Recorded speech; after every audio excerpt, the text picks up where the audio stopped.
attention in the Ukrainian capital has been fixed squarely on the mutiny of the Wagner Group, its leader Yevgeny Prigozhin, and its consequences for Vladimir Putin and the conduct of the war in Ukraine.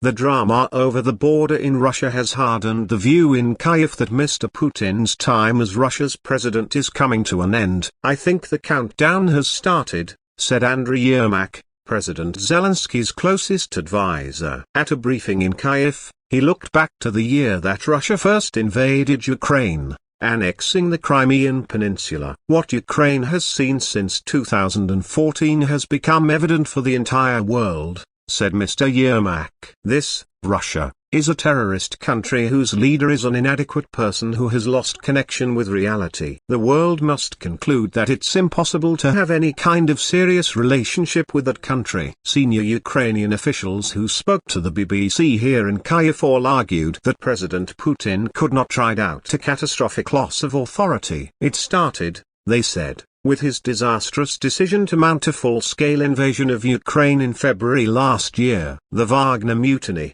and Mr Prigozhin's denunciation of the Kremlin's justifications for the war have," they said, "removed what remained of Mr Putin's chances of hanging on. The Putin regime," one of them insisted, "cannot be saved." It is vital to remember that anything Ukrainians, especially the ones running the country, say about their Russian enemies comes in the heat of a fight that they see, correctly, as a struggle for national survival.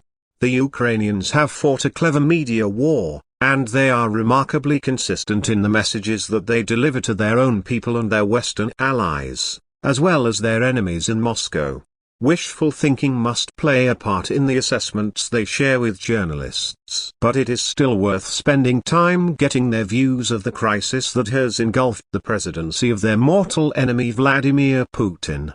Without doubt, he is facing the most serious challenge to his authority since he first became president in 2000. Other senior officials in Kyiv say they are convinced that Mr Putin is opposed by informal but organized networks of disenchanted insiders. In his office, Oleksiy Danilov, the secretary of Ukraine's National Security and Defense Council, told the BBC that Prigozhin is not the most senior. They might become the new political elite. Mr Danilov said they included security forces, officials and representatives of Russia's oligarchs, who believe that Mr Putin's decision to launch a full invasion of Ukraine in February last year has been a personal disaster for them as well as a threat to Russia.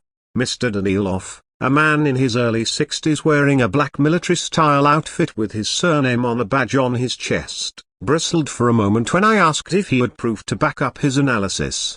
"I'm not speculating," he insisted. "We know who these people are, we know about their lives." Mikhailo Podolyak, another close advisor to President Zelensky, agreed there were several groups of people who want to take power in Russia.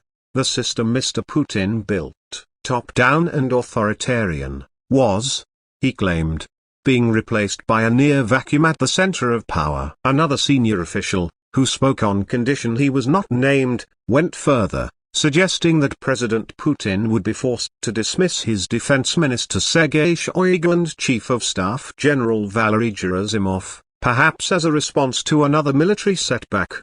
Firing the two men was a key demand of Yevgeny Prigozhin and his Wagner mutineers.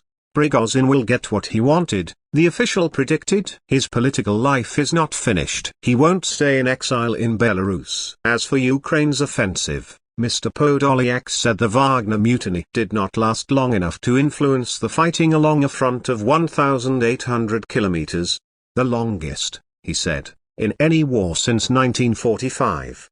It is clear to the most dispassionate observer of the war that Ukraine is having to fight very hard, and take casualties in troops and equipment, including the armor supplied by NATO. When I asked the official who wanted to remain anonymous about recent tactical gains in the east, including a handful of small villages, he lifted his hand with his finger and thumb pinching the air perhaps half an inch apart. His message was that progress has been slow, painful and limited, though he expressed hope that might change.